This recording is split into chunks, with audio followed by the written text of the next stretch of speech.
ओहो घर पनि कस्तो फोहोर भएको सफा गर्न पर्यो। च्यान्टेको आमा हजुर। म आज खेत जोतेर घाउन छु, म खेततिर गएँ ल। ए हस् ल ल हुन्छ, म पनि च्यान्टे स्कुल जान मानेछ भने म पनि आउँछु घाँस काट्न। ल ल सोध न च्यान्टेलाई जान मानेर नि त्यसलाई नि खेततिरै ल्याए हुन्छ। हस्। च्यान्टे ओ च्यान्टे। हजुर आमा किन बोलाउनु भएको? त आज स्कुल जान्छस् जाँदैनस्? ए जान्न, म त्यत्रो 2 घन्टाको बाद जाँदा 2 घन्टा आउँदा 2 घन्टा को सक्छ? नत्र हिँड मसँग खुर्पा बोकेर घाँस काट्ने अब।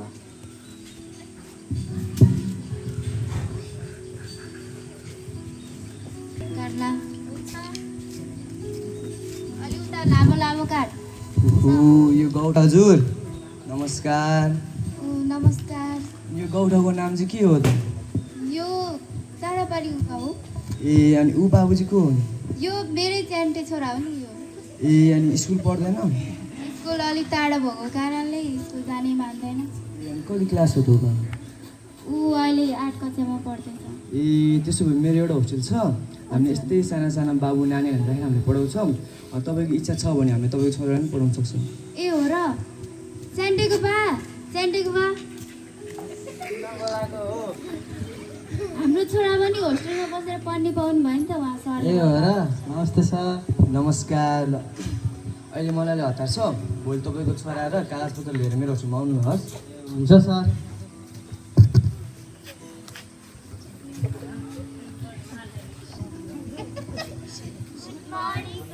Good morning thank you, sit down. सबैजनाले म भ्यायो? ए त्यसो भए आज हामी एउटा खेल खेल्नेछौँ ल। सबैजना उठ त, ल आफ्नो साथीको हातसम्म त। यो खेलको नाम चाहिँ तालु है। ल, साथीले पास गर्दा बाबु। ओ स्याबास। नमस्कार सर। नमस्कार। तपाईँले भने जस्तै कागजपत्रहरू ल्याएको छु।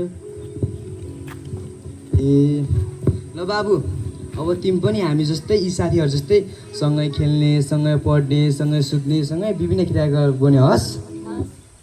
च्यान्टे छोरो बस है, हामी गए तल म बेला बेला भेट्न आउँछु। नमस्कार सर। नमस्कार। ल बाबु सञ्चालकले त आऊ त। अरे बाबु यता। ल ऊ चाहिँ तिम्रो नयाँ साथी, तिमीहरूको नयाँ साथी, उसको नाम चाहिँ सञ्चालक हो। ल तिमी पनि खेलाउँछस्, नयाँ साथीलाई खेलाउ त, सँगै खेल्न हाल्छ मात्र।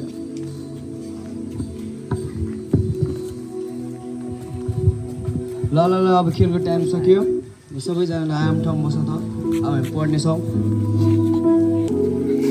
ल आज चाहिँ हामी शिक्षाको बारेमा पढ्छौँ।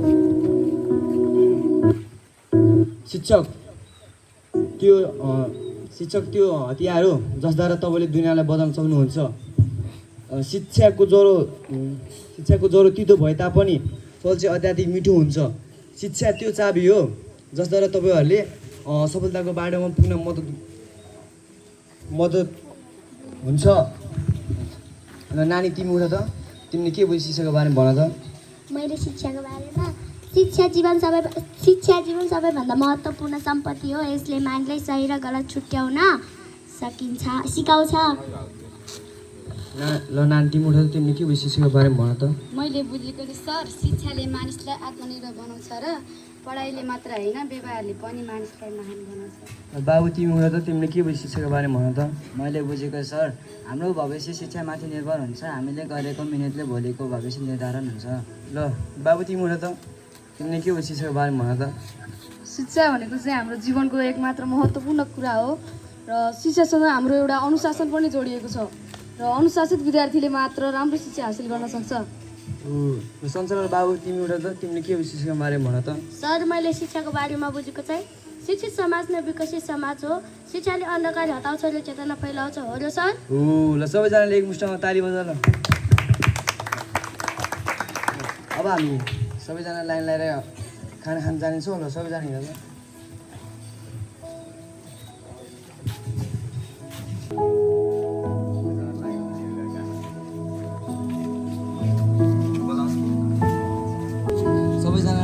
बधाई छ।